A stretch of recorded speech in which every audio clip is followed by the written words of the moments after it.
ദൈവത്തെ വളരെ സ്തുതിക്കുകയാണ്.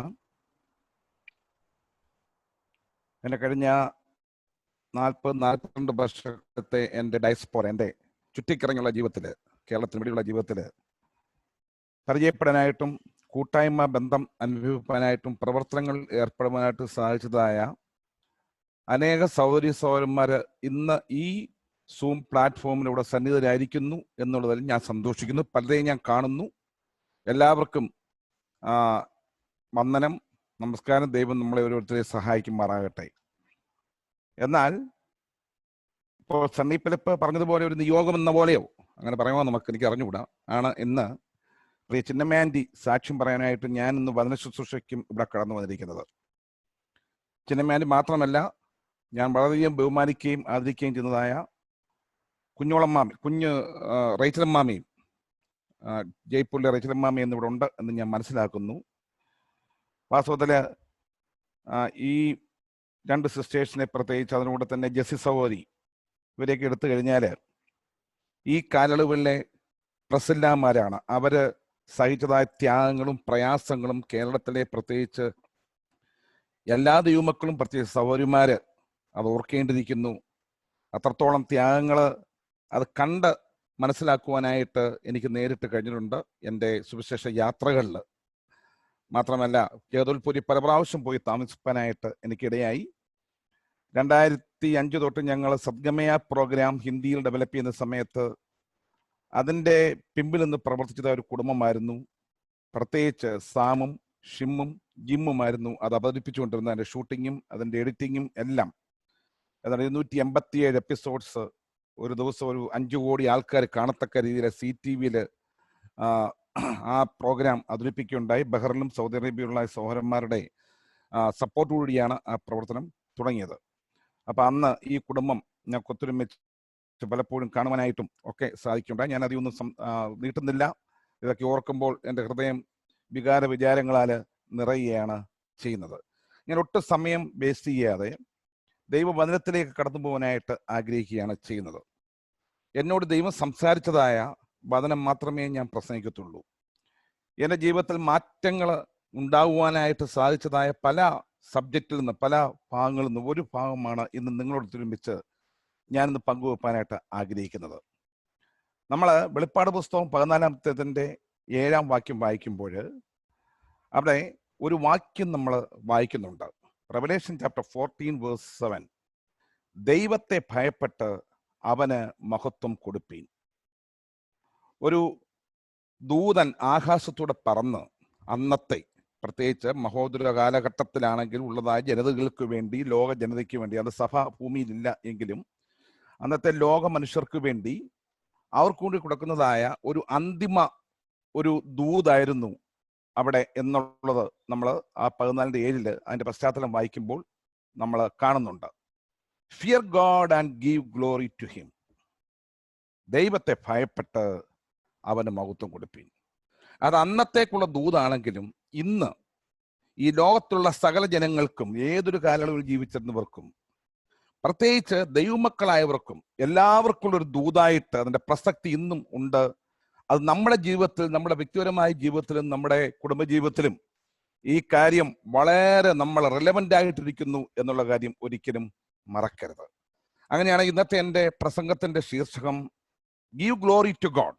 ദൈവത്തെ ഭയപ്പെടുക, അതിൻ്റെ ഭാഗമായിട്ട് ദൈവത്തിന് മഹത്വം കൊടുക്കുക എന്നുള്ളതാണ്. നമ്മൾ യെശയ്യാ പ്രവചനം 42:8 വായിക്കുന്ന സമയത്ത് അവിടെ ദൈവം പറയുന്നൊരു കാര്യമുണ്ട്. അവിടെ പറയുന്നുണ്ട്, I am the Lord, that is my name. My glory will I not give to another. ഞാൻ യഹോവയാകുന്നു, അത് തന്നെ എൻ്റെ നാമം. ഞാൻ എൻ്റെ മഹത്വം മറ്റൊരുത്തരും എൻ്റെ സ്തുതി വിഗ്രഹങ്ങൾക്കും വിട്ടുകൊടുക്കുകയില്ല എന്ന് ദൈവം പറയുന്നു.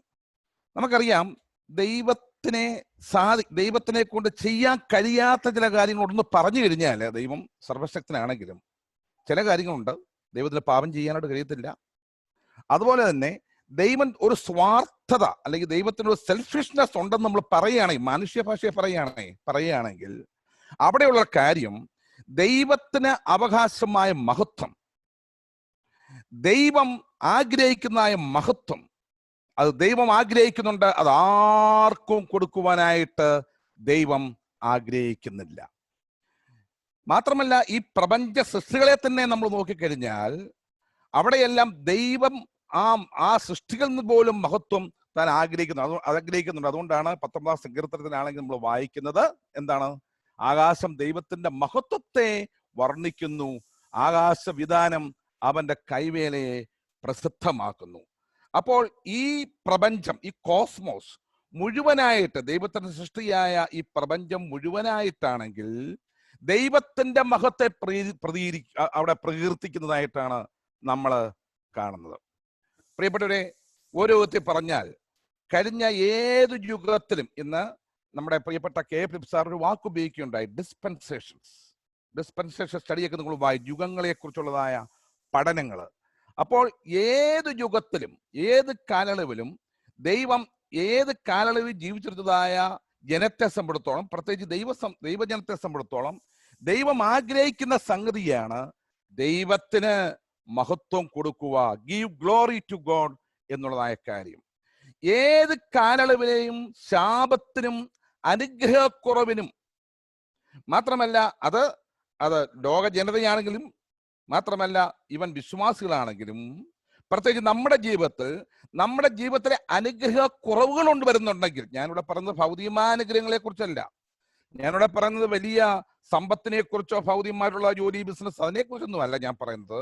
നമ്മുടെ ജീവിതത്തിലെ ദൈവവുമായിട്ടുള്ള ബന്ധത്തിലുള്ളതായ ആത്മീയമായ ബന്ധത്തിൽ വരുന്നതായ അനുഗ്രഹക്കുറവ് വല്ലതും ഉണ്ടെങ്കിൽ, പ്രിയപ്പെട്ടവരെ, അത് ഈ ദൈവത്തിന് മഹത്വം കൊടുക്കാത്തതുകൊണ്ടാണ്.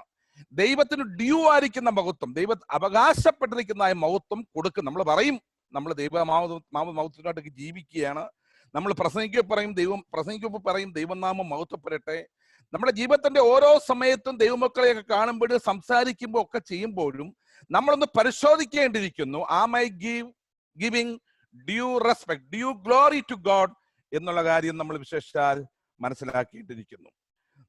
നമുക്ക് വേറെ ഒരു പല കാര്യങ്ങളും ഞാൻ കണ്ടൻസ് ചെയ്ത് പറയുന്നത് കൊണ്ട്, നമ്മുടെ ഈ വിഷയങ്ങളൊക്കെ ദൈവത്തിന്റെ മഹത്വം എന്നുള്ളത് ഇത് പലപ്പോഴും താത്വികമായിട്ട് അബ്സ്ട്രാക്ട് ഫോമിലാണെങ്കിൽ പലപ്പോഴും നമ്മൾക്കാണ്, എൻ്റെ അറിവ് നമുക്കുണ്ട്, ഇതെല്ലാം നമ്മുടെ ആരാധനായോഗത്തില് നമ്മൾ ഭക്തിയോടുകൂടി ദൈവത്തിന് മഹത്വം കൊടുക്കും. വെർബലായിട്ട്, വാച്യമായിട്ട് നമ്മളത് ദൈവത്തിന് മഹത്വം കൊടുക്കുകയും ദൈവത്തിന്റെ മഹത്വത്തെ കുറിച്ചൊക്കെ പ്രകീർത്തിക്കുകയും സംസാരിക്കുകയും ഇടപെടുകയൊക്കെ ചെയ്യും, അല്ലേ?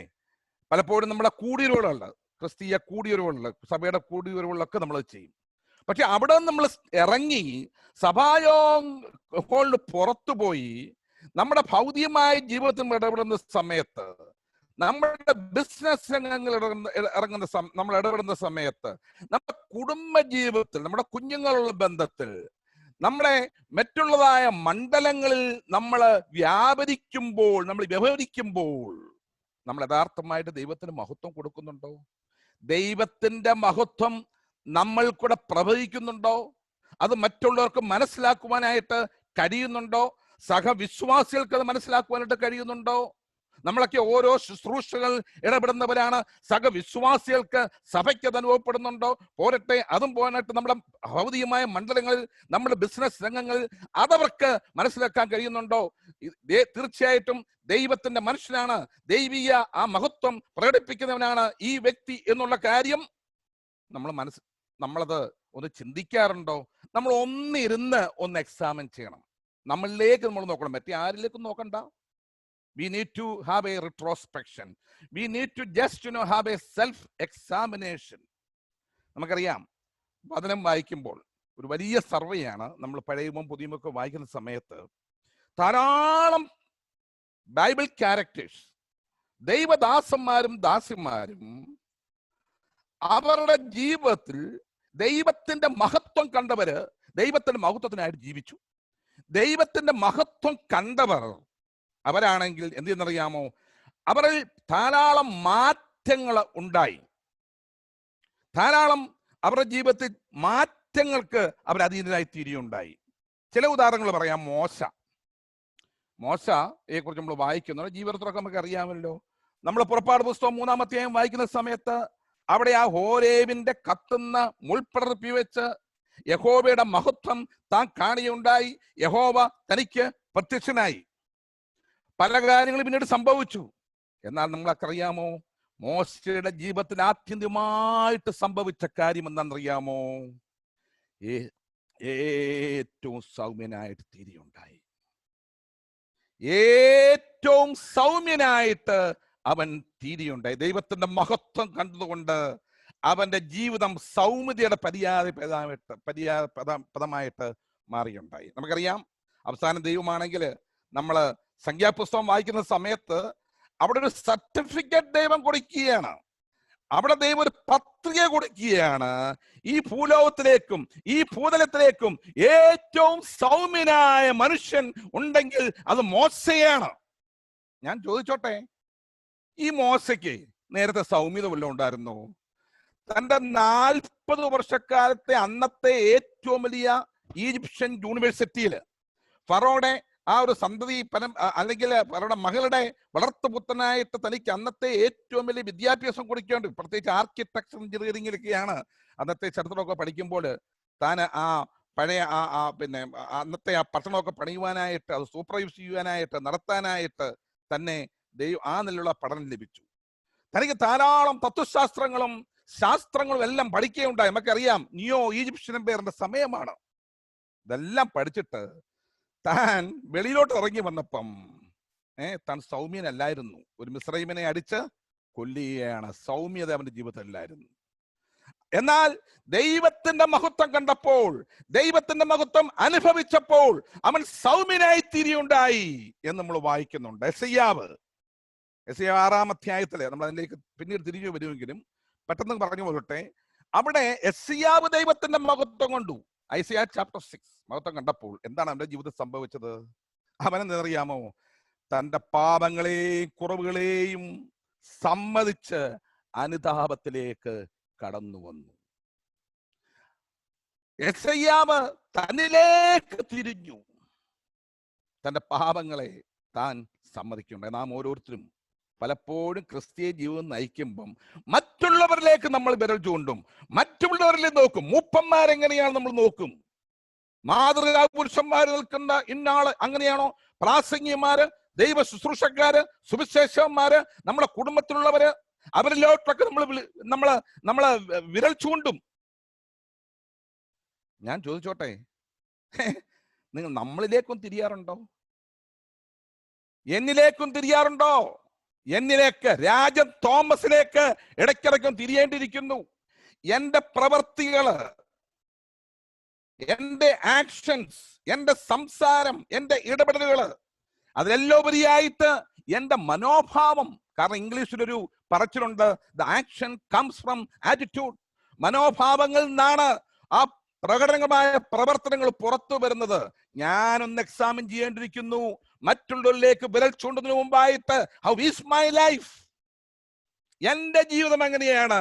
എന്റെ മനോഭാവം എങ്ങനെയാണ്? പ്രിയപ്പെട്ടവരെ, ഇത് ദൈവം എന്നോട് സംസാരിച്ചതായ വചനമായിരുന്നു. ഞാൻ എങ്ങനെയാണ്? മൂന്നാമതായിട്ട് യോഹന്നാൻ വെളിപ്പാട് പുസ്തകം 1-ാം അധ്യായത്തിൽ കർത്താവിന്റെ മഹത്വം കണ്ടപ്പോൾ, ഉയർത്തെഴുന്നേറ്റ് സ്വർഗാരോഹണം ചെയ്ത് ഇന്ന് സഭകളുള്ള ബന്ധത്തിൽ ആയിരിക്കുന്ന കർത്താവിന്റെ മഹത്വം കണ്ടപ്പോൾ, when he had the vision of the post resurrected ascended Christ in heaven in relation with the churches on the earth കണ്ടപ്പോൾ താനെന്നറിയാമോ? അവന്റെ ആരാധനാ ജീവൻ മരിച്ചവനെ പോലെ അവിടെ വീഴുകയാണ്. അവന്റെ ആരാധന ജീവിതം വർദ്ധിക്കുന്നുണ്ട്. എസെക്കിയേലും അതുള്ള അനുഭവം ഉണ്ടായി. 1-ാം അധ്യായത്തിൽ ആ യഹോവയുടെ മഹത്വം കണ്ടപ്പോൾ താൻ കവന്നു വീണ് ദൈവത്തെ നമസ്കരിക്കുകയാണ്. നമ്മുടെ ആരാധനാ ജീവിതം കേവലം വാക്കുകളിലും വാച്യങ്ങളിലും ഒതുങ്ങി നിൽക്കുന്നുണ്ടല്ല പ്രിയപ്പെട്ടവരെ. അത് വലിയ വിഷയമാണ്. എന്നാൽ അത് പ്രായോഗികമായിട്ട് അതിന്റെ അനുഭവം നമ്മൾ പ്രസിദ്ധീകരിക്കണം. അനുഭവം നമ്മളിൽ പ്രകടമായിരിക്കണം പ്രിയപ്പെട്ടവരെ. പൗലോസ് യഹോവയുടെ മഹത്വം, ഞാൻ കെ ഫിലിപ്പ് സാറിന് ഉണ്ടല്ലോ നമ്മുടെ കൂടെ, അദ്ദേഹത്തെ കുറിച്ച് ഓർക്കുമ്പോൾ പൗലോസിനെ കുറിച്ച് അദ്ദേഹത്തിന്റെ പുസ്തകത്തിൽ എഴുതിയിരിക്കുന്ന കാര്യമാണ്. He's a Pauline friend. പൗലോസിന്റെ ഒരു വലിയ ഒരു ഫ്രണ്ടാണ്, ഒരു കൂട്ടുകാരനാണ്.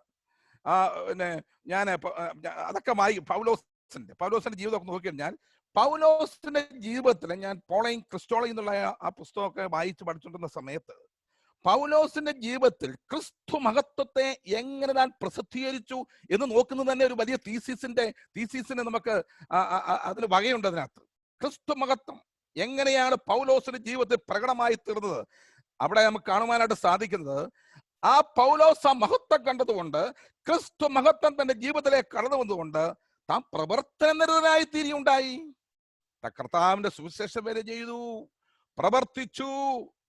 തന്റെ ഏതാണ്ട് AD 48 തൊട്ടുള്ളതായ അല്ലെങ്കിൽ ആ സമയം തൊട്ടുള്ളതായ ആ സുവിശേഷ 3 മിഷണറി യാത്രകളിലും റോമിലേക്കുള്ള യാത്രകളിലും റോമൻ വേൾഡ് കംപ്ലീറ്റ് എത്രയോ സ്ഥലങ്ങൾ പോയിട്ട് സുവിശേഷം അറിയിച്ചു. എത്രയോ അവർ മൈലുകൾ സഞ്ചരിച്ചു. ഇന്ന് ആന്റിയുടെ നമ്മള് ഈ സാക്ഷിയെ കേട്ടല്ലോ, കേരളത്തിൽ ഇരുന്നുകൊണ്ട് ഈ നോർത്ത് ഇന്ത്യ ഒന്ന് കാണാനായിട്ട് വലിയ പ്രയാസമാണ്. അതുകൊണ്ട് പലപ്പോഴും മിഷൻ കോൺഫറൻസിലൊക്കെ ഞാൻ പറയാറുണ്ട്, സൗദി അറേബ്യയിലൊക്കെ ഡോക്ടർ സാംസണൊക്കെ ഉണ്ടോ, ഞങ്ങളൊക്കെ ഡിസ്കസ് ചെയ്തിട്ടുള്ളതാണ്. നമ്മളൊന്ന് ഇറങ്ങണം ഇടയ്ക്കിടയ്ക്ക് നമ്മുടെ ഈ കേരളമൊക്കെ വിട്ട ശേഷം.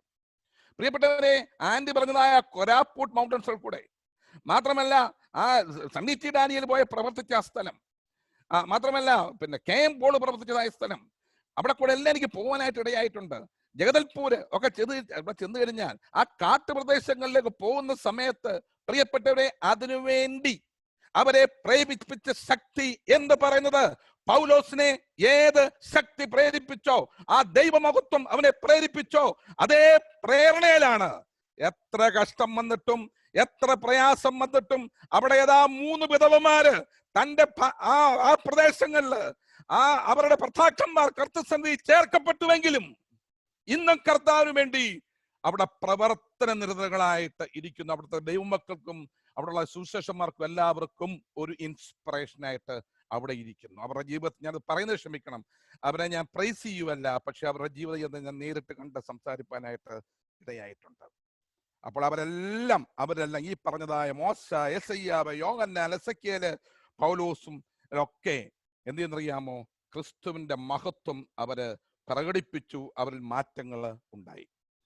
നാം ഓരോരുത്തരും, നമ്മളെ പൗലോസൊന്നും അല്ല. നമ്മൾ വിചാരിക്കും നമ്മൾ ഈ വലിയ വലിയ ദേവദാസന്മാരെ കുറിച്ചൊക്കെ പറയുന്ന സമയത്ത് നമ്മൾ അവരെ പോലൊന്നുമല്ല. നമ്മളെ സാധാരണ കാര്യങ്ങളെ സൗകര്യമാരൊക്കെ പറയും, അയ്യോ ഞങ്ങൾ എന്തോ പ്രകടിപ്പിക്കാനായിട്ട്, ഞങ്ങൾ ഇങ്ങനെ കുക്കിങ്ങും അച്ഛൻ്റെ കാര്യങ്ങളൊക്കെ നോക്കി കുടുംബജീവിതമൊക്കെ നയിച്ച് നിങ്ങളിങ്ങനെ പോവുകയാണ്. സൗരന്മാരൊക്കെ വിചാരിക്കും അവരെ പോലൊന്നും വലുതൊന്നും നമുക്ക് കാണാനൊക്കത്തില്ല. പ്രിയപ്പെട്ടവരെ, യാക്കോബിൽ പറഞ്ഞിരിക്കുന്ന അറിയാമോ, ഇവരൊക്കെ സമസ്വഭാവക്കാരാണ്. ഏലിയാവ് നമുക്ക് സമസ്വഭാവക്കാരന്മാരാണ്. ഇവരും അതുപോലെ സമസ്വഭാവക്കാരായിരുന്നു. നമ്മുടെ ജീവിതത്തിൽ നമ്മൾ ക്രിസ്തു മഹത്വം കണ്ടവരാണോ? തീർച്ചയായിട്ടും കണ്ടവരാണ്. യോഹന്നാൻ 1:14 യോഹന്നാൻ പറയുകയാണ്, വചനം ജഡമായി തീർന്നു, കൃപയും സത്യവും നിറഞ്ഞവനായി നമ്മുടെ ഇടയിൽ പാർത്തു. ടബർനാക്കിൾ പാർത്തു, നമ്മുടെ ഇടയായി കൂടാരം അടിച്ചു. മാത്രമല്ല, ഞങ്ങൾ അവന്റെ തേജസ് പിതാവിൽ നിന്ന് ഏകജാതനായവന്റെ തേജസ്സായിട്ട് കണ്ടു. അവരത് അനുഭവിച്ചു. We saw his glory, the glory of the one and only, full of grace and truth, who came from the Father. അത് യോഹന്നാൻ അവിടെ എഴുതി വെച്ചിരിക്കുകയാണ്, വിശ്വാസികളെ സംബന്ധിച്ച് പറഞ്ഞിരിക്കുകയാണ് കേട്ടോ. അപ്പോൾ നമ്മൾ ക്രിസ്തുവിന്റെ മഹത്വം കാണുന്നതായ ആദ്യത്തെ പടി എന്ന് പറയുന്നത്, നമ്മൾ റോമാലേഖനം 4:20 വായിക്കുന്ന സമയത്ത് അവിടെ ഒരു വാക്യമുണ്ട് പ്രിയപ്പെട്ടവരെ, വിശ്വാസത്താലുള്ള നീതീകരണത്തെ കുറിച്ച്. അവിടെ പൗലോസ് ആണെങ്കിൽ പരിശുദ്ധാത്മാവിന്റെ പ്രേരണയാൽ ഉപന്യസിക്കുമ്പോൾ താൻ അവിടെ കൊത്തിവെച്ചിരിക്കുന്നതായ ഒരു വാക്കുണ്ട്. അവിടെ പറഞ്ഞിരിക്കുകയാണ്, അബ്രഹാം വിശ്വസിച്ചപ്പോൾ ദൈവത്തിന് മഹത്വം കൊടുത്തു. നമ്മുടെ ജീവിതത്തിൽ വിശ്വാസം, നമ്മൾ വിശ്വസിക്കുമ്പോൾ, രക്ഷിക്കപ്പെടുമ്പോൾ വാസ്തവത്തിൽ ദൈവം സന്തോഷിക്കുകയാണ്, ദൈവം മഹത്വപ്പെടുകയാണ്, ദൈവം ആ മഹത്വം അനുഭവിക്കുകയാണ്. സാത്താന്റെ ആ കൂടാരത്തിൽ നിന്നും ഇവിടെയതാ ഒരു അവിശ്വാസി, അവന്റെ പിൻഗാമി രക്ഷിക്കപ്പെട്ട ദൈവീയ ആ കിങ്ഡത്തിലേക്ക്, ആ രാജ്യത്തിലേക്ക് പ്രവേശിച്ചു. ദൈവം മഹത്വപ്പെടുകയാണ് അതിന്റെ ആദ്യത്തെ സ്റ്റെപ്പ്. എന്നാൽ ഈ മഹത്വം നമ്മുടെ ജീവിതത്തിൽ പിന്നീട് പ്രകടമായിക്കൊണ്ടേ ഇരിക്കുന്നു. 1-2 കാര്യങ്ങൾ മാത്രം ഞാൻ പറഞ്ഞ് അവസാനിപ്പിക്കാം. പ്രായോഗികമായിട്ട്, താത്വികമായിട്ട് ഈ കാര്യങ്ങൾ ഇരിക്കുന്നതിനെക്കാട്ടി കൂടുതലായിട്ട് അത് പ്രായോഗികമായിട്ട് നമ്മുടെ ജീവിതത്തിലേക്ക് എങ്ങനെ പ്രവേശിക്കണം, how we should transmit the glory of God, the experience, of our vision of the glory of God in our daily life to others, to several. യെശയ്യാ പ്രവചനം 6-ാം അധ്യായം വായിക്കുമ്പോൾ എല്ലാവർക്കും അറിയാം, സാധാരണഗതിയിൽ പിന്നെ നമ്മൾ ആരാധനായോഗങ്ങളിലൊക്കെ ധാരാളം സജീവമായിരിക്കുന്നതായ 2-3 വേദഭാഗങ്ങളിൽ ഒന്നാണ് ഈ പിന്നെ യെശയ്യാ പ്രവചനം 6-ാം അധ്യായം അല്ലേ? അവിടെ ആ സറാഫുകളെ കുറിച്ച് നമ്മൾ വായിക്കുന്നുണ്ട്. സെരാഫിം സ്വർഗീയ ജീവികളാണ്, സ്വർഗീയ ജീവികളെ കുറിച്ചാണ്. അവരെ കുറിച്ച് വായിച്ചു കഴിഞ്ഞാൽ അവരെ ദൈവ മഹത്വത്തിന്റെ സാന്നിധ്യത്തിൽ ശുശ്രൂഷിക്കുന്നതായ ജീവികൾ. ഈ ജീവികളെ കുറിച്ചാണ് യെശയ്യാ പ്രവചനം 1-ാം അധ്യായത്തിന്, അതുപോലെ വെളിപ്പാട് പുസ്തകം 4-ലും 5-ലും ഒക്കെ നമ്മൾ വായിക്കുന്നുണ്ട്. അവരുടെ ആ പ്രവർത്തന ശൈലി, the style of their function, അത് നമ്മൾ നോക്കിക്കഴിഞ്ഞാൽ അവിടെ നമ്മൾ കാണുവാനായിട്ട് സാധിക്കുന്നുണ്ട്. അവർക്ക് 6 ചിറകുകളുണ്ടായിരുന്നു ഓരോ ജീവിക്കും. എന്നറിയാമോ? അത് 2 കൊണ്ട് അവർ മുഖം മൂടി. അവരുടെ മഹത്വം, അവരുടെ സ്വയം മഹത്വം, ഒരു ഏഞ്ചൽ എന്ന നിലയിലുള്ളതായ അവരുടെ മഹത്വം, നമുക്കറിയാം മുഖത്തൂടെയാണല്ലോ മഹത്വമൊക്കെ പ്രകാശിപ്പിക്കുന്നത്, അതവർ പ്രകടമാക്കിയില്ല. 2 കൊണ്ട് മുഖം മൂടി. അവരുടെ സ്വന്തം മഹത്വം അവർ പ്രകടമാക്കുന്നില്ല. ഞാൻ, എന്റെ കുടുംബം, ഞാൻ ചെയ്തത്, ഞാൻ പ്രവർത്തിച്ചത്, എന്റെ സഭ, എന്റെ വല്യപ്പച്ചൻ, എന്റെ പാരമ്പര്യം, എന്റെ വിദ്യാഭ്യാസം, എന്റെ സാങ്കേതിക നോളജ്, അറിവ്, ഇതൊന്നും നമ്മൾ പ്രകടമാക്കരുത്. ദൈവത്തിന് നമ്മൾ സ്വയം മഹത്വം കൊടുക്കുക. അതൊക്കെ പ്രകടമാകും, മറ്റുള്ളവർ കണ്ടോളും. പക്ഷെ അത് വെച്ച് നമ്മൾ ദൈവത്തിന്റെ മഹത്വം, പ്രിയപ്പെട്ടവരെ, എടുക്കരുത്. മാത്രമല്ല 2 കൊണ്ട് കാൽ മൂടി. അവരുടെ പ്രവർത്തനം, അവർ ചെയ്യുന്ന പ്രവർത്തികള്, കാല് കൊണ്ട് അവർ പ്രവർത്തിക്കുകയാണ്, അവർ നടക്കുകയാണ്. അവരുടെ മൂവ്മെന്റ്സ്, ദെയർ മൊബിലൈസേഷൻ, ആ പ്രവർത്തികൾ എന്നറിയാമോ, അവർ മറ്റുള്ളവരിലേക്ക് അധികം പ്രകടിപ്പിക്കും. നമ്മൾ ഇന്ന് ഈ നാളിലൊക്കെയുള്ള ഏറ്റവും വലിയ പ്രശ്നമാണ്. ഞാൻ 70കളുടെ ഏതാണ്ട് പത്യത്തിലാണ് ഞാൻ ഇവിടുന്ന് എൻ്റെ പ്രീഡിഗ്രി വിദ്യാഭ്യാസത്തിന് ശേഷം ബോംബെയിലേക്ക് ഞാൻ പഠിക്കാനൊക്കെ പോയത്. അതിന് മുമ്പുള്ളതായ ദേവദാസന്മാർ, 17 വയസ്സ് വരെ ഞാൻ ഇവിടെ ജീവിച്ചപ്പോൾ, അന്നുള്ള ദേവദാസന്മാരെ ഞാൻ വളരെ സൂക്ഷ്മമായിട്ട് ഞാൻ ഒബ്സർവ് ചെയ്തിട്ടുണ്ട്. ഒരു ബാലൻ നിലയിൽ അവരുടെയൊക്കെ പ്രവർത്തനങ്ങൾ അവർ ചെയ്തു കഴിഞ്ഞാൽ ഇതൊന്നും വലിയ പബ്ലിസിറ്റി ഒന്നും കൊടുക്കുന്നത് ആർക്കൊന്നും അറിയത്തില്ലായിരുന്നു. ഇന്ന് നമ്മളല്ലേ ഒരു പബ്ലിസിറ്റി ഇതായിട്ട് മാറിയിരിക്കുകയാണ്. പലപ്പോഴും നമ്മൾ ചെയ്യുന്ന പ്രവർത്തികള് മറ്റുള്ളവർ കണ്ടിരിക്കണം, മറ്റുള്ളവർ അറിഞ്ഞിരിക്കണം. മീഡിയ വഴിയൊക്കെ ചെയ്യുന്നുണ്ട്. ഞാനൊരു കാര്യം പറയുന്നു, നമ്മൾ അതിനു വേണ്ടിയാണ് നമ്മുടെ പ്രവർത്തനങ്ങളെ കുറിച്ചോ നമ്മൾ ചെയ്യുന്ന കാര്യങ്ങളെ സാക്ഷിയൊക്കെ പറയാം. ഇതിനടുത്ത് പ്രവർത്തനമുണ്ട്, കണ്ടില്ലേ? 1970 തൊട്ട് ഇനിയിപ്പോ പറയാനറിയാം. ആന്റിക്ക് 1 മണിക്കൂറിലൂടെ കൊടുത്തായിരുന്നു സംസാരിച്ച അനേക അനുഭവങ്ങൾ. ഇത് മറ്റുള്ളവർ കാണണം, മറ്റുള്ളവരെ അറിയണം. ഇത് നമ്മൾ പ്രകടമാക്കരുത്. നോക്കുക, 2 കൊണ്ട് അവരുടെ കാലുകൾ മൂടുകയാണ്. 2 കൊണ്ട് പറന്നു. ആ പറക്കുക എന്ന് പറഞ്ഞാൽ അവരുടെ അവശ്യ ചലനങ്ങളാണ്. ദ നെസസിറ്റി മൂവ്മെന്റ്, അവശ്യ ചലനം. നോക്കാം, അവരെന്നറിയാമോ, nothing less nothing more, nothing less nothing more. പ്രിയപ്പെട്ടവരെ, ചില ഭവനങ്ങളിലൊക്കെ പലയിടത്തൊക്കെ യാത്ര ചെയ്യുന്ന സമയത്ത്, പല ഭവനങ്ങളിലൊക്കെ പോലും ആതിഥ്യ മര്യാദയൊക്കെ ഞങ്ങൾ അനുഭവിക്കുന്ന സമയത്താണെങ്കിൽ, ചിലയിടത്തൊക്കെ ചെല്ലുന്ന സമയത്ത്, പ്രത്യേകിച്ച് 3-4 തലമുറയിൽപ്പെട്ടതായ, എൻ്റെ തലമുറയിൽപ്പെട്ടതായ അനേകർ, അവരുടെ വല്യപ്പച്ചന്മാരുടെ കാലം തൊട്ടുള്ള അവരുടെ കുടുംബ ബന്ധങ്ങൾ ഇതിനടുത്ത് സഭ സ്ഥാപിച്ച് അങ്ങ് തുടങ്ങും. ഇതുപോലെ ഇതങ്ങോട്ട് തുടങ്ങും. കുഴപ്പമില്ല, കേട്ടോണ്ടിരിക്കും. പക്ഷേ അതിനകത്തൊക്കെ ദൈവത്തിന് മഹത്വം കൊടുക്കുന്നില്ല. സ്വന്തം കുടുംബത്തിന്റെ, സ്വന്തം പിതാക്കന്മാരുടെ, സ്വന്തം പാരമ്പര്യത്തിന്റെ ഒക്കെ മഹത്വം ഇങ്ങനെ വർണ്ണിച്ചുകൊണ്ടേ ഇരിക്കും. ഏതായാലും നമ്മളൊക്കെ അത് ചെറിയ അളവിലൊക്കെ നമ്മൾ പറഞ്ഞിരിക്കും, ഇന്നാളാണ് എന്നൊക്കെ നമ്മൾ പറഞ്ഞിരിക്കും. പക്ഷേ അതിൽ കൂടെ ഒന്നും, പ്രിയപ്പെട്ടവരെ, നമ്മുടെ മഹത്വം പ്രസിദ്ധീകരിക്കരുത്. അതിൽ കൂടെ ദൈവം എങ്ങനെ മഹത്വപ്പെട്ടു, നമ്മുടെ ജീവിതത്തിന്റെ ഓരോ പ്രവർത്തികൾ കൊണ്ടും, ചലനങ്ങൾ കൊണ്ടും, വാക്കുകൾ കൊണ്ടും, മനോഭാവങ്ങൾ കൊണ്ടും, how God was glorified, what glory we have given to God. അതുകൊണ്ടാണ് യെശയ്യാ പ്രവചനം 42:8 പറഞ്ഞിരിക്കുന്നത്, എന്റെ മഹത്വം മറ്റൊരുത്തനും എന്റെ സ്തുതി വിഗ്രഹങ്ങൾക്കും വിട്ടുകൊടുക്കുകയില്ല എന്ന് കർത്താവ് പറഞ്ഞിരിക്കുന്നത്. അതുകൊണ്ടാണ് ദാവീദ് പറയുന്നു, സങ്കീർത്തനങ്ങൾ 29:1 പറയുന്നു, ദൈവപുത്രന്മാരെ യഹോവയ്ക്ക് കൊടുപ്പീൻ, യഹോവയ്ക്ക് ശക്തിയും മഹത്വവും കൊടുപ്പീൻ. പ്രിയപ്പെട്ടവരെ, ആരാധനായോഗങ്ങളിൽ മാത്രം എഴുന്നേറ്റ് നിന്ന് ധ്യാനിക്കേണ്ട ഭാഗമല്ലിത്. നമ്മുടെ ജീവിതത്തിന്റെ ഓരോ ചര്യകളിലും വിശദീകരിക്കാൻ സമയത്തിന് മുമ്പേ പറഞ്ഞല്ലോ, in every transactions of our life, in every movement of our life, നമ്മുടെ യാത്രകളിലെല്ലാം ദൈവത്തിന് മഹത്വം, അതിൽ കൂടെ എല്ലാം ദൈവം മഹത്വപ്പെടേണ്ടിയിരിക്കുന്നു. ദൈവത്തിന് മഹത്വം കൊടുപ്പീൻ. ഇന്നത്തെ ദൂതതാണ്, ഇന്നത്തെ നമ്മുടെ പ്രിയപ്പെട്ടവരെ മധ്യത്തിൽ വന്നിരിക്കുന്നതായ അപജയങ്ങൾക്ക് കാരണം ഉണ്ടെങ്കിൽ, അതിന് കാരണം നമ്മുടെ കുടുംബജീവിതത്തിൽ വന്നിരിക്കുന്ന അപജയങ്ങൾക്ക്, വ്യക്തിപരമായ ജീവിതത്തിൽ സഭാ ജീവിതങ്ങളിൽ വന്നിരിക്കുന്ന അപജയങ്ങൾക്ക് കാരണം എന്നറിയാമോ? ഒന്ന് താണ് ദൈവത്തിന് മഹത്വം കൊടുക്കുവാനായിട്ട് കഴിയുന്നില്ലതിന്റെ എന്ന പ്രശ്നമാണ്. അവിടെ ദാവീദ് പറയാണ്, give unto the lord O ye mighty, give unto the lord glory and strength എന്ന് പറഞ്ഞിരിക്കുകയാണ്. ഇനി ഞാൻ എൻ്റെ മുമ്പിലുള്ളതായ സമയം ഒരു നേരെ പ്രായവുമായിട്ട് ദൈവത്തിന് മഹത്വം കൊടുക്കാതിരുന്നതായ ഒരു വ്യക്തിയുടെ ജീവിതത്തിൽ എന്ത് സംഭവിച്ചു എന്നുള്ള കാര്യം ചെറുതായിട്ട് വിശദീകരിക്കാനായിട്ട് പോവുകയാണ്.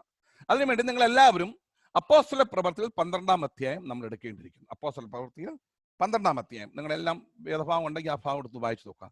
നമുക്കറിയാം, അപ്പോസ്തല പ്രവൃത്തികൾ 12-ാം അധ്യായത്തിൽ അവിടെ തുടങ്ങുന്നത്, ആ കാലത്ത് ഹേരോദാ രാജാവ് സഭയിൽ ചിലരെ പീഡിപ്പിക്കേണ്ടതിന് കൈനീട്ടി. ഹേരോദാ രാജുവിനെ കുറിച്ചാണ്. ഈ ഹേരോദാ രാജു എന്ന് പറഞ്ഞു കഴിഞ്ഞാൽ, ഹേരോദ്യൻ ഡൈനസ്റ്റി നമ്മൾ പഠിക്കുമ്പോൾ ഏതാണ്ട് ക്രിസ്താബ്ദം 37 മുതൽ ക്രിസ്താബ്ദം 4 വരെ, യേശുക്രിസ്തു ജനിച്ച് ആ സമയം വരെ ജീവിച്ചിരുന്നതായ മഹാനായ ഹേരോദാവ്, ആ ഹേരോദ്യൻ ഡൈനസ്റ്റിനെ വലിയൊരു പഠനമാണ്.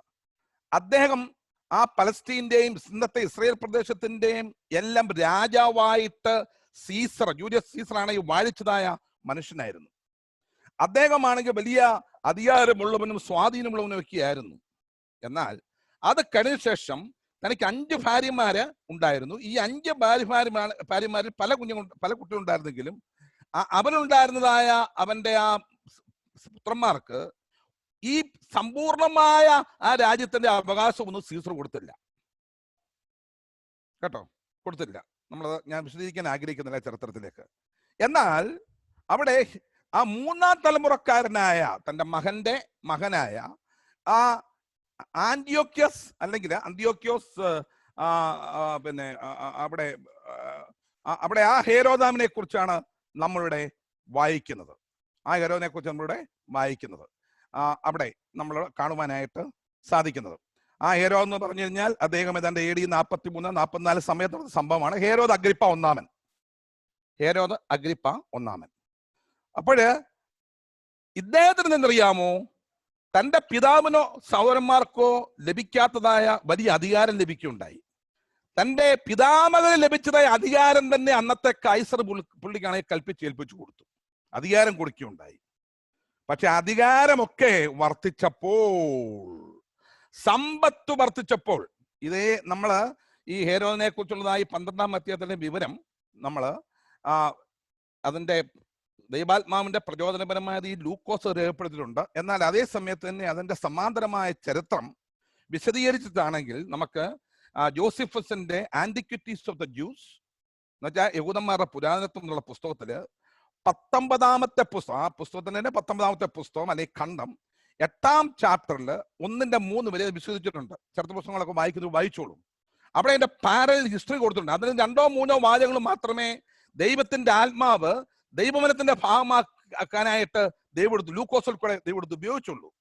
അപ്പോഴ് ആ നിലയിലാണെങ്കിൽ താൻ പിന്നെ അങ്ങനെ വാണപ്പോൾ അധികാരം ലഭിച്ചു, സമ്പത്ത് ലഭിച്ചു. താൻ അന്നത്തെ ആ ജോസഫസ് പറയുന്നത് സമ്പത്ത് വർദ്ധിച്ചു, അധികാരം, പവർ വർദ്ധിച്ചു, ഇതെല്ലാം വർദ്ധിച്ചു. സീസറുടെ പ്രതിപുരുഷനായിട്ട് രാജാവായിട്ട് പലസ്തീനെയും ഇസ്രായേൽ പ്രദേശങ്ങളെയും വാഴുന്നതായ അധികാരി ആരെയും മൈൻഡ് ചെയ്യത്തില്ല. താൻ ഒരു കാര്യം ചെയ്യുന്നറിയാമോ, ആ സമയത്തായിരുന്നു സഭ വളരുകയാണ്. സഭയുടെ വളർച്ചയുടെ ആദിമ ഘട്ടങ്ങളായിരുന്നു അപ്പോസ്തലന്മാരുടെ കാലഘട്ടത്തില്.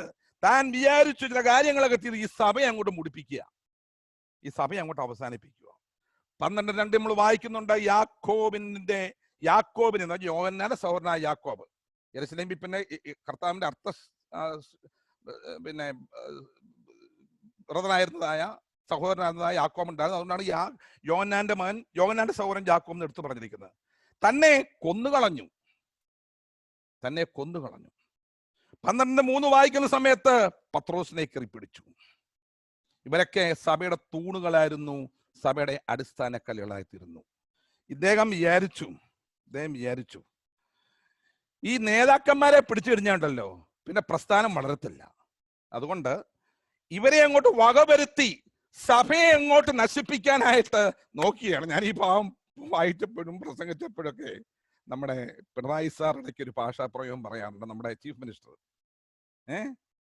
എടോ മനുഷ്യ, തൻ്റെ ഈ ചില ഇഷ്ടപ്പെടാത്ത ചില കാര്യങ്ങൾ വരികയാണെങ്കിൽ, എടോ മനുഷ്യ, താൻ എന്തുവാ വിചാരിച്ചിരിക്കുന്നത് ഞങ്ങളുടെ പാർട്ടിയെ കുറിച്ച് എന്ന് പറയുന്ന പോലെ ഞാനിപ്പോ പറയുകയാണ്. ഈ ഹേരോദാവ് അഗ്രിപ്പ എന്താണ് സഭയെ കുറിച്ച് വിചാരിക്കുന്നത്? അതിന്റെ സ്ഥാപനം ഇങ്ങനെ ഒരു വാക്ക് പറഞ്ഞിരുന്നു സഭയെ കുറിച്ച് ആദ്യം വെളിപ്പെടുത്തിയപ്പോൾ, പാതാള ഗോപുരങ്ങൾ ഇതിനെ ജയിക്കയില്ല. ഹേരോദാവേ, പലരും കളിച്ചു ചരിത്രത്തില്, ജയിച്ചില്ല. കഴിഞ്ഞ 2000 വർഷക്കാലമായിട്ട് അനേക ഇസങ്ങള് പ്രസ്ഥാനങ്ങള് എല്ലാം സഭയ്ക്കെതിരായിട്ട് പ്രവർത്തിച്ചു, നടന്നില്ല. സഭ വളരുകയാണ് കേട്ടോ. ഇന്നത്തെ നമ്മുടെ സഭയ്ക്കെതിരായിട്ട് ആരെങ്കിലും ഒക്കെ പ്രവർത്തിക്കുന്നതായ രാഷ്ട്രീയ പാർട്ടികളോ ആരെങ്കിലും ഓർത്തോളം, സഭ വളരും, പാതാള ഗോപുരങ്ങൾ അതിനെ ജയിക്കുന്നില്ല. ഏത് പ്രതിസന്ധിയിലും, ഈ കോവിഡിന്റെ പ്രതിസന്ധിയിലും സഭ വളരും. Because the founder is Christ and is the author of വിശ്വാസത്തിന്റെ ഓഥറാണ്, വിശ്വാസത്തിന്റെ നായകനാണ്. ഏതായാലും പത്രോസിനെ പിടിച്ചു. പത്രോസിനെ ആണെങ്കിൽ എന്ത് ചെയ്യുന്നറിയാമോ, അവിടെ വിടുവിച്ചതായിട്ട് നമ്മൾ 12-ാമത്തെ വായിക്കാൻ ദൂതം പോയിട്ട് വിടുവിക്കുകയുണ്ടായി.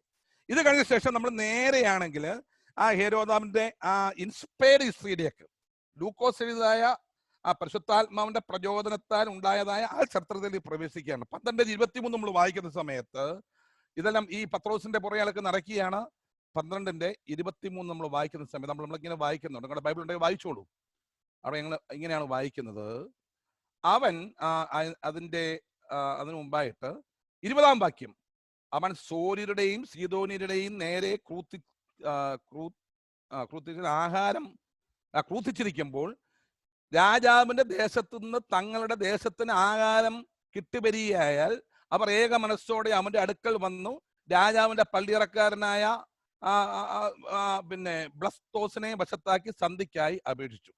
ഈ സൂര്യൻ എന്ന് പറഞ്ഞാൽ ഇന്നത്തെ ലെബനോൻ, ഇതിന്റെ വടക്ക് ഭാഗത്ത്, ഈ ഇസ്രായേലിന്റെ വടക്ക് ഭാഗത്ത് തീരപ്രദേശമുള്ള രാജ്യമാണല്ലോ പണ്ടത്തെ ഫൊയിനീഷ്യ. അപ്പോൾ എന്ത് സംഭവിച്ചെന്നറിയാമോ, ഇവരുമായിട്ട് ഇടയ്ക്കിടയ്ക്ക് ഇങ്ങനെ ഉടക്കിന് വരും. അപ്പോഴാണ് ഇവർ എത്തിയത്, ഇവിടുന്നാണ് ഏറ്റവും കൂടുതൽ ഫുഡ് പ്രൊഡക്ഷൻ, സിവിൽ സപ്ലൈസ്, ഇതങ്ങോട്ട് എക്സ്പോർട്ട് അങ്ങ് നിർത്തി. ആന്റി ഈ ചരിത്രത്തിൽ പറഞ്ഞിട്ടുണ്ട്, നമ്മുടെ ജോസഫിന്റെ ചരിത്രത്തിൽ പറഞ്ഞിട്ടുണ്ട്. അപ്പോൾ ഓടി വന്ന് അവർ സന്ധിക്കായിട്ടൊക്കെ വെച്ച്, അപ്പൊ അതിന്റെ അർത്ഥം അയൽ രാജ്യങ്ങളുമായിട്ടൊക്കെ നല്ല സന്ധി, നല്ല ഡിപ്ലോമാറ്റിക് റിലേഷൻഷിപ്സ് താൻ മെയിൻറ്റെയിൻ ചെയ്ത് എസ്റ്റാബ്ലിഷ് ചെയ്തു. സാമ്പത്തികം ഈ എക്സ്പോർട്ട് കൊണ്ട് ഈ കാര്യങ്ങളൊക്കെ കയറ്റിയിരിക്കുന്ന ധാരാളം പണം, വെള്ളിയും പൊന്നും വരികയായിരുന്നു, സമ്പത്ത് വർദ്ധിച്ചു. എന്നിട്ട് നമ്മൾ താഴോട്ട് വായിക്കുന്ന സമയത്ത് 17-ാം വാക്യ അവിടെ പിന്നീട് വായിക്കുന്നത് 12:21 നിശ്ചയിച്ച ദിവസത്തിൽ അവിടെ ഹേരോദാവ് രാജവസ്ത്രം ധരിച്ച് സിംഹാസനത്തിൽ ഇരുന്ന് അവരോട് പ്രസംഗം കഴിച്ചു. ഇത്രേ ലൂക്കോസ് എഴുതിയിട്ടുള്ളൂ. Condense writing of the style of Luke എഴുതിയിട്ടുള്ളൂ. എന്നിട്ട് ഇത് കണ്ടത് അവർ പ്രസംഗം പ്രസംഗിക്കുകയാണ്. ഇത് മനുഷ്യന്റെ ശബ്ദമല്ല, ഒരു ദേവന്റെ ശബ്ദം അത്രേ എന്ന് ജനം ആർത്തു. താൻ ചെയ്തെന്നറിയാമോ, ഒരു പ്രത്യേകമായ അവരുടെ ഒരു ഫെസ്റ്റിവലില്, ആ വലിയ ഫെസ്റ്റിവലിന്റെ സമയത്ത് ദ ടവർ ഓഫ് സ്ട്രാറ്റ എന്നറിയപ്പെടുന്നതായ കൈസരിയൽ, ഞാൻ ആ പ്രദേശങ്ങളൊക്കെ പോയി കണ്ടിരുന്നു. അവിടെ താൻ ചെയ്തെന്നറിയാമോ, ഒരു വലിയ ഒരു സ്റ്റേഡിയം ഉണ്ട്. ആ സ്റ്റേഡിയത്തിൽ ജനമെല്ലാം വരാൻ പറഞ്ഞു. സൂര്യൻ ഇങ്ങനെ ഉദിച്ചു വരുന്ന സമയത്ത് സൂര്യൻ അഭിമുഖമായിട്ട്, ജോസഫസ് പറഞ്ഞ കഥയാണേ, ഇവിടെ പറഞ്ഞിട്ടില്ല, അത് ചരിത്രമായിട്ട് നമുക്ക് എടുക്കാം. താൻ വെള്ളി ആർഭാട വസ്ത്രങ്ങളാൽ ധരിച്ച് കിരീടവും വെച്ചിട്ട് ആ സൂര്യന് അഭിമുഖമായിട്ട് ആ സിംഹാസനത്തിൽ ഇങ്ങനെ ഇരുന്ന ശേഷം താനൊരു പ്രസംഗവും പ്രസംഗിച്ചു. വലിയ പ്രസംഗമായിരുന്നു. It was a sermon. ആ പ്രസംഗത്തിന്റെ ഉള്ളടക്കം എന്താണെന്നറിയാമോ? യോസഫസ് പറയുന്നുണ്ട്, കൈസറെ നമസ്കരിക്കുക, എന്നെയും നമസ്കരിക്കുക. ഞാൻ വിശദീകരിക്കുന്നില്ല, ഇതൊക്കെ ധാരാളം പറയണം. ഞാൻ എൻ്റെ മെസ്സേജ് നിർത്തേണ്ട സമയമായിട്ട് വരികയാണല്ലോ. ഇതായിരുന്നു എൻ്റെ പ്രസംഗ വിഷയം. കൈസർക്ക് മഹത്വം കൊടുക്കുക, എനിക്ക് മഹത്വം തരുക. മറ്റൊരു ഭാഷ പറഞ്ഞാൽ, പിതാവിന് കൊടുക്കേണ്ട മഹത്വവും കൈസർക്കും പുത്രന് കൊടുക്കേണ്ട മഹത്വം അവനും ഏറ്റെടുത്ത് ഇവൻ പ്രസംഗിക്കുകയാണ്. ആ കഥയുടെ ക്ലൈമാക്സ് ഇവിടെ നോക്കുക. എഴുതിയിരിക്കുന്ന അത്യുക്തി 23-ാം വാക്യത്തിൽ എഴുതിയിരിക്കുന്ന, ശ്രദ്ധിക്കണം പ്രിയപ്പെട്ടവരെ, ശ്രദ്ധിച്ചോണേ. അത് പറയാൻ വേണ്ടിയാണ് ആ ചരിത്രം ലൂക്കോസ് എഴുതിയത്. അവിടെ പറഞ്ഞിരിക്കുകയാണ്, അവൻ ദൈവത്തിന് മഹത്വം കൊടുക്കായാൽ കർത്താവിന്റെ ദൂതൻ ഉടനെ അവനെ അടിച്ചു, അവൻ കൃമിക്ക് ഇരയായി പ്രാണനെ വിട്ടു. ദൈവത്തിന് മഹത്വം കൊടുക്കാത്തൊരു വ്യക്തിയുടെ ദയനീയമായ അന്ത്യം. പ്രിയപ്പെട്ടവരെ,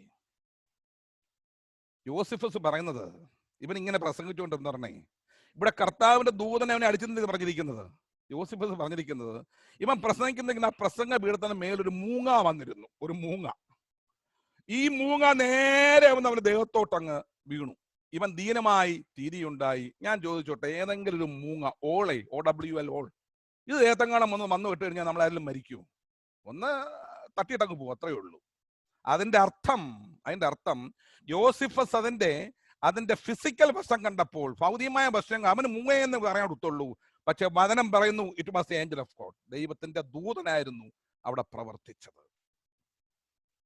പ്രിയപ്പെട്ടവരെ, നമ്മൾ ഓർക്കേണ്ടിയിരിക്കുന്നു, കർത്താവിന് മഹത്വം കൊടുക്കാതിരിക്കാൻ അവൻ എന്ത് ചെയ്തു? അവന്റെ അവസാനം. പ്രിയപ്പെട്ടവരെ, ഞാനൊരു കാര്യം പറയുന്നു.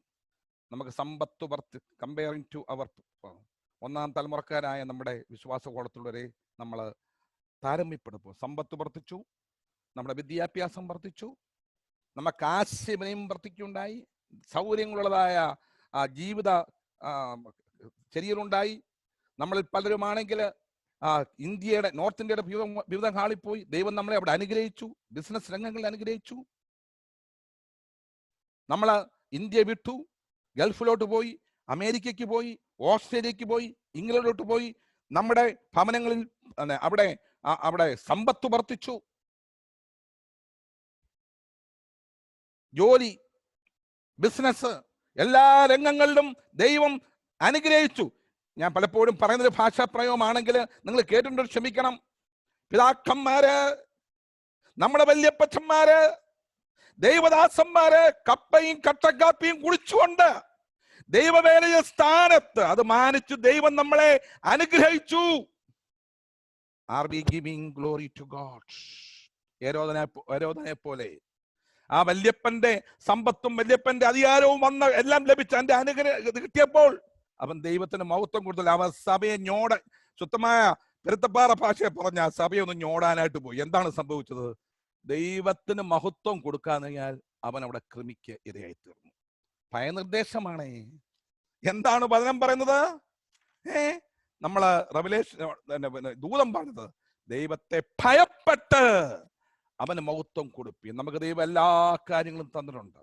ഇതിലൊന്നും നമ്മൾ മഹത്വം കണ്ടെത്തരുത്. നമ്മളൊന്നും we should not find any glory in നമ്മുടെ വീടുകളിൽ, നമ്മുടെ വിദ്യാഭ്യാസത്തിൽ, നമ്മുടെ കുഞ്ഞുങ്ങളില്, നമ്മുടെ കൊച്ചുമക്കളില്, അവരുടെ വിദ്യാഭ്യാസത്തില്, അല്ലെങ്കിൽ അവരുടെ ഉയർച്ചയിൽ ഒന്നും നമ്മൾ മഹത്വം കാണരുത്. ദൈവമേ, ഇതെല്ലാം ഞങ്ങൾക്ക് തന്നതായ ദൈവമേ, ഞാൻ അങ്ങനെ മഹത്വപ്പെടുത്തുന്നു, അതെല്ലാം ഞാൻ കർത്താവിന് വേണ്ടി ഉപയോഗിക്കും, അത് ഞാൻ കർത്താവിന്റെ വേലയ്ക്ക് വേണ്ടി ഉപയോഗിക്കുന്നുള്ളതായ ഒരു ബോധ്യം നമുക്ക് ഉണ്ടാകേണ്ടിയിരിക്കുന്നു. നമ്മളൊന്ന് ഇറങ്ങണം, നമ്മുടെ പ്രായോഗിക ജീവിതത്തിലേക്ക് അത് കടന്നു വരേണ്ടിയിരിക്കുന്നു. ഇതിന്റെ അത്യുക്തിക്ക് ശേഷം ഞാനിത് സംഗ്രഹിക്കാനായിട്ട് പോവുകയാണ്. It's conclusion.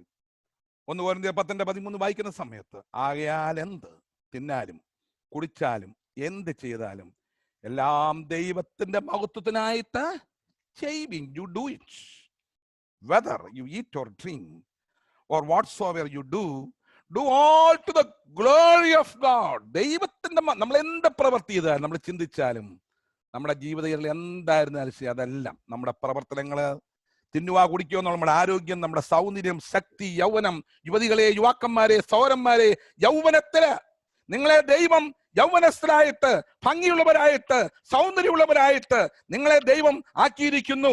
അതുകൊണ്ട് നിങ്ങൾ എന്നെ മഹത്വപ്പെടുത്തരുത്. അത് നിങ്ങളുടെ ജീവിതത്തിൽ പ്രകടമായിരിക്കണം, താഴ്മയുണ്ടായിരിക്കണം, ഭക്തി ഉണ്ടായിരിക്കണം. എന്ത് ചെയ്താലും നമ്മുടെ ജോലി, ബിസിനസ്, നമ്മുടെ സമ്പത്ത്, ഭാഷ, ഞാൻ പറഞ്ഞതുപോലെ നമ്മുടെ ഭവനം, എല്ലാ കാര്യങ്ങളും ദൈവനാമ മഹത്വത്തിന് വേണ്ടി എന്ത് ചെയ്താലും, എന്ത് തിന്നാലും കുടിച്ചാലും, എന്ത് ചെയ്താലും നോക്കണം, ദൈവത്തിന് മഹത്വം കൊടുക്കുന്നതിന്റെ സമ്മറിക്കൽ വേഴ്സാണിത്. 1 കൊരിന്ത്യർ 10:31. ദൈവനാമം മഹത്വപ്പെടട്ടെ നമ്മുടെ സംസാരത്തിൽ, നമ്മുടെ ഇടപെടലുകളിൽ.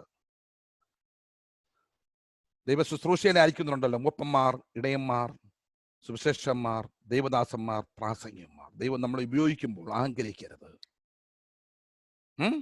അഹങ്കരിക്കരുത്. നമ്മൾ മറ്റുള്ളവരേക്ക് നോക്കുമ്പോൾ കമ്പയർ ചെയ്യുകയും നമ്മളൊരു കോമ്പറ്റീഷൻ മനോഭാവത്തിലേക്ക് പോകുന്നുണ്ടോ എന്ന് ഈ നാളിൽ തോന്നിയിട്ടുണ്ട്. എന്നിൽ കൂടെ ഞാൻ ചെയ്യുന്ന ശുശ്രൂഷകളുണ്ട്, അത് ചെറുതാണെങ്കിലും വലുതാണെങ്കിലും എന്താണെങ്കിലും ആത്യന്തികമായിട്ട് ദൈവം മഹത്വപ്പെടുത്തുന്നുണ്ടോ?